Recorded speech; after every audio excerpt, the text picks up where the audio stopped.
Giuseppe era un ragazzo che dava un po' fastidio ai suoi fratelli, perché riceveva alcuni tipi di affetti, alcuni tipi di ricompense che i fratelli che lui aveva non ricevevano. E questo hanno portato sì che i fratelli lo portassero in odio, tanto che un giorno l'hanno venduto a dei ismaeliti e l'hanno portato in Egitto. Lì lui fu venduto come schiavo a degli egiziani e per la ricerca 12-13 anni lui rimane schiavo in quella città, in quella nazione. Finché un giorno Dio non decide di cambiargli la vita.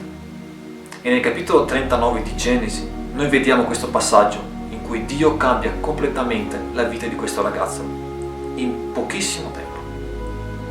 In frazione di minuti lui si ritrova ad essere da schiavo a governatore di una intera nazione, da povero a ricco. Ma questo non accade così per niente. Accade bensì perché Giuseppe era preparato a vivere ciò che Dio voleva che lui vivesse. Questo è ciò che ti voglio lasciare.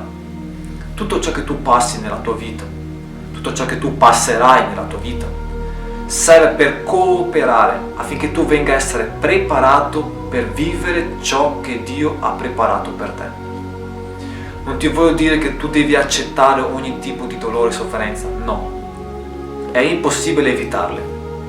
Ma io ti voglio lasciare questa speranza, questa parola di rivelazione che la Bibbia ci dà, che tutto coopera affinché noi veniamo a vivere ciò che Dio ha preparato per noi.